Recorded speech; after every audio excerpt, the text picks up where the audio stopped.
So hello. तो आज हम रिएक्ट करने वाले हैं दुर्लभ कश्यप, जो कि उज्जैन का बहुत ही बड़ा गैंगस्टर था। तो आज हम जानने वाले हैं कि उसकी मृत्यु कैसे हुई, मतलब इस एनिमेटेड वीडियो की माध्यम से हम जानते हैं कि उनकी हत्या कैसे की गई। 7 सितंबर 2020 ये एक ऐसा दिन था जब उज्जैन के जाने माने गैंगस्टर ओके। दुर्लभ कश्यप पे चाकू से 30 से 35 बार हमला करके एक ग्रुप के द्वारा हाँ उसकी भाई जान साहब। ले ली जाती है। आज की वीडियो में हम यही देखने वाले हैं कि आखिर उस रात इस चाय की हुआ दुकान क्या पर था? एग्जैक्ट हुआ क्या था। साथ ही ये भी समझेंगे कि इस मर्डर में किसका हाथ था, और ये भी देखेंगे कि दुर्लभ कश्यप इतनी कम उम्र में ही, या ये कहूँ कि 20 साल की एज में ही आखिर ये इतना बड़ा गैंगस्टर ओहो। बना तो बना कैसे। तो चलिए शुरू से इस कहानी को एनिमेशन के जरिए से समझते हैं। भाई बहुत ही इंटरेस्टिंग ये स्टोरी होने वाली है। तो चैनल पर नए हो तो वीडियो को लाइक और चैनल को सब्सक्राइब जरूर कर देना। तो हम फुल स्टोरी देखते हैं। 8 नवंबर 2000 वो दिन था जब मध्य प्रदेश के उज्जैन के एक शहर अब्दालपुर में दुर्लभ कश्यप का जन्म होता है, जहां मां का नाम पद्मा था जो उज्जैन में एक स्कूल में टीचर थी, और पिता का नाम था मनोज कश्यप जो अपना खुद का ही बिजनेस चलाते थे। बच्चे का नाम दुर्लभ इसके माता पिता ने इसलिए रखा था क्योंकि कई मिन्नतों के बाद उन्हें एक संतान हुई थी, और माँ को पूरा भरोसा था कि हमारा बेटा हुई थी, बस उनको पता नहीं था कि कितना खतरनाक होता है ये बड़ा होकर।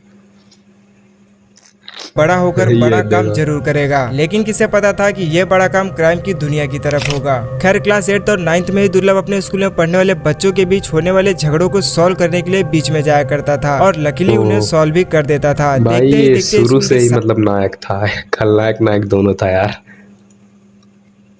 सारे बच्चों के बीच में कश्यप का दबदबा बढ़ने लग गया था, और महज 16 साल की उम्र में ही अपने स्कूल के साथ कश्यप आसपास के इलाकों में भी काफी ज्यादा फेमस हो गया था। जहाँ छोटी मोटी लड़ाइयाँ हो या कोई और काम हो, लोग दुर्लभ के ही पास आने लगे थे। लोग उसे प्यार से कोहिनूर बुलाने लगे, और इसी सब के चलते दुर्लभ का पढ़ाई में मन ही नहीं लगता था, और क्लास 10 तक आते आते दुर्लभ की पढ़ाई पूरी तरीके से छूट जाती है। अभी समय तक दुर्लभ को यह बात समझ आ गया था कि उसे किस काम को करने में ज्यादा खुशी मिलती है। फिर और ये अब सोचता है क्राइम की दुनिया में एंटर करना।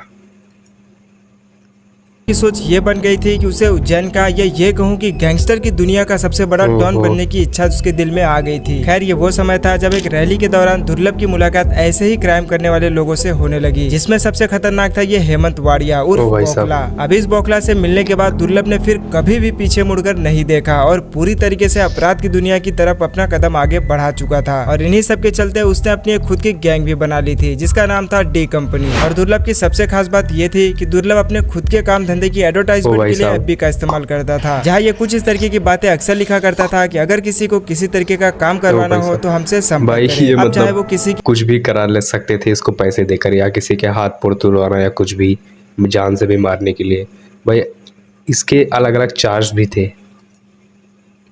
हत्या ही क्यों ना करनी हो। और फेसबुक का ही इस्तेमाल करके वो ऐसे लोगों को अपनी गैंग में शामिल करता था जो अपने इलाके के डॉन हुआ करते थे, या फिर उस इलाके के सबसे खतरनाक गैंगस्टर कहे जाते थे। ऐसे करते करते करीब 3000 से ज्यादा लोग इसके संपर्क में आ गए, और धीरे धीरे भारत के हर कोने से युवा इसे पसंद करने लगे। लेकिन इस पूरे गैंग की जो मेन कमांड होती थी वो हेमंत वाड़िया यानी बौखला के हाथ में होती थी। खैर इस गैंग में शामिल होने के लिए दुर्लभ अपना एक ड्रेस कोड भी बनाया था, जिसमें माथे पर तिलक, ये कोड आप लोग जानते होंगे यार, मतलब माथे पे तिलक और गमछा रहता था बगल में।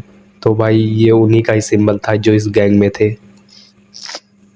सुरमा कंधे पर गमछा रखना होता था, और उसने ऐसा इसलिए किया था जिससे आसानी से पता लगाया जा सके कि ये डी कंपनी के लोग हैं। और सीधी सी बात है कि दुर्लभ को भी ज्यादातर लोग इन्हीं कपड़ों में ही पसंद करते थे। इसके बाद अब आता है इस स्टोरी का मेन पार्ट। देखो फरवरी 2017 ये वो दिन था जब पुलिस ने पहली बार कश्यप पर मामला दर्ज किया था, जिसमें कश्यप पर एक लड़के पर चाकू से हमला करने का था। हालांकि ये हल्का फुल्का ही हमला था, इसमें किसी की जान नहीं गई थी। लेकिन फिर सेकंड गिरफ्तारी जो हुई थी वो थी 12 जनवरी 2018 को। पहली बार कश्यप को किसी के हत्या के लिए उसे और उसके दोस्त राजदीप को जेल में लाया गया था, जिसमें सचिन अतुलकर ने इन दोनों लोगों के साथ ही आप लोग ये वीडियो देखो, ये बहुत ही ज्यादा वायरल गई थी आज, जिसमें दुर्लभ कश्यप अपना हाथ उठाता है। भाई साहब, भाई कितना एटीट्यूड में था उस समय ना। काफी लोगों को गिरफ्तार किया था, और इसी बीच दुर्लभ कश्यप सोशल मीडिया पर भी काफी ज्यादा फेमस हो गया था, क्योंकि जब पकड़े जाने के दौरान एक रिपोर्टर ने ये पूछा कि तुम में से कश्यप कौन है, तो हाथ उठा के बताने का ये अंदाज युवाओं के दिलों पर छा गया था, जो इस तरीके के कामों को किया करते थे। और इसके बाद दुर्लभ की पॉपुलैरिटी और भी ज्यादा बढ़ गई, और उस समय जब दुर्लभ को गिरफ्तार किया गया था तो उसे शुरू में उज्जैन के एक जेल में रखा गया था, जहाँ सचिन अतुलकर ने कश्यप को ये भी बात कही थी कि कश्यप जब तक तुम जेल में हो तभी तक सुरक्षित हो, क्योंकि इतनी छोटी उम्र में ही तुमने इतने ज्यादा दुश्मन पाल लिए हैं कि बाहर निकलते ही कोई भी तुम्हें मार देगा, और हुआ भी कुछ ऐसा ही। खैर टॉपिक पर वापस आते हैं। नाबालिग होने की वजह से कश्यप ने हाई कोर्ट में अपील की तो हाई कोर्ट ने उसे बाल सुधार केंद्र में भेजने का फैसला बाल कर सुधार दिया। केंद्र में जाने के बाद वह काफ़ी ज़्यादा सुधर चुके थे, तो हम वीडियो थोड़ा सा स्किप कर देखते हैं।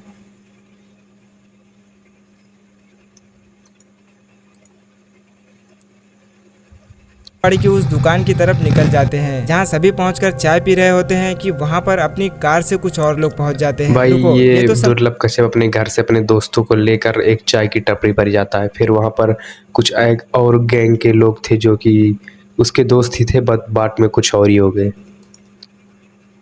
समझ लो कि आखिर ये लोग है कौन। देखो, जिस इलाके में अभी दुर्लभ बैठा है ये हेलावाड़ी है, और इस इलाके में जिस गैंग का दबदबा चलता था वो था केकेसी यानी कुत्ता कमीना चीज, जिसका लीडर था रमीज खान। और अभी यहाँ पे इसी गैंग के मेंबर मौजूद है, यही है केकेसी के लोग, जिसमें ये शहनवाज इसमें से सबसे खास है। और यहाँ बैठा है ये सादाब जहरीला जो की शहनवाज का भाई था। अब केकेसी के लोग इस समय यहाँ पर इसलिए पहुँच गए क्योंकि जिस चाय की दुकान पर ये लोग बैठे हैं ये इसी ग्रुप के लीडर रमीज का भाई चलाता था, जिसका नाम था अमन उर्फ भूरा। अब यहाँ पर यह भी हो सकता है कि शायद हो सकता है कि कश्यप के यहाँ होने की खबर इसी ने दी हो। खैर जब यहाँ पर केकेसी और डी कंपनी दोनों आमने सामने आ जाती है तो दोनों में बहुत ही भयानक बहस हो जाती है, और बहस में कश्यप को इतना ज्यादा गुस्सा आ जाता है कि उसने फौरन अपनी पिस्टल निकाली और सीधा शहनवाज पर गोली चला दी बिना कुछ भी सोचे समझे। हालांकि किस्मत अच्छी है और गोली हल्की से मिस हो गई और गले के पास से गुजर गई। तो फिर क्या फायर कर दिया यार, बट इसके साथ ही आगे बहुत ही ज्यादा गलत होता है। शहनवाज के गिरते ही बाकी के लोग गुस्से में कश्यप पर हमला कर देते हैं। बाकी कश्यप के दोस्त के पास कोई हथियार ना होने की वजह से ये सब भागने लगे, और दोस्तों को भागता हुआ देख कश्यप कुछ समझ नहीं पाया और भागने की वो भी कोशिश करने लगा। आप यहाँ पे ये भी जानकर हैरान हो जाओगे कि भागने वाले कश्यप के सारे खास दोस्त ही थे। इसमें से ये एक राजदीप मंडोई कश्यप का जो बहुत ही खास मित्र था। खैर देख सकते हो बुरे वक्त में कोई साथ नहीं देता, देखो उसका दोस्त भी भाग गया यार। लोग भागने में तो सफल रहे लेकिन कश्यप को चारों तरफ से घेर लिया गया क्योंकि टारगेट भी तो यही था। अब कश्यप शहनवाज, राजा, सिराज बाबा और सदाब के द्वारा चारों तरफ से घेर लिया जाता है। फिर क्या था, एक के बाद एक इन सबने मिलकर 30 से 35 बार कश्यप पर चाकू से हमला किया। और 35 बार मतलब आप लोग सोच सकते हो आदमी का क्या हाल होगा। बुरी तरीके से घायल कर दिया कि शब्दों में बताना ये इम्पॉसिबल है। और फिर वहीं पास में खड़े इस चाय वाले ने कोई कसर नहीं छोड़ी और उसने ये कहा कि इसे आज ही पूरी तरीके से मार डालो, नहीं तो आगे चल के ये बहुत बड़ी प्रॉब्लम खड़ी कर देगा। खैर इस समय रात के 2 बज रहे थे, सब अपने घरों में सो रहे थे और केकेसी के लोग अपना काम खत्म करके चुपचाप यहाँ से चले जाते हैं। और सुबह पुलिस को कश्यप की बॉडी यहाँ पर बिना शर्ट की उसको मारकर फिर सड़क में फेंक देते हैं। तो इस वीडियो का यहीं पर एंड होता है। तो आपको वीडियो पसंद आया तो लाइक एंड सब्सक्राइब जरूर कर देना। तो मिलते हैं नेक्स्ट वीडियो में।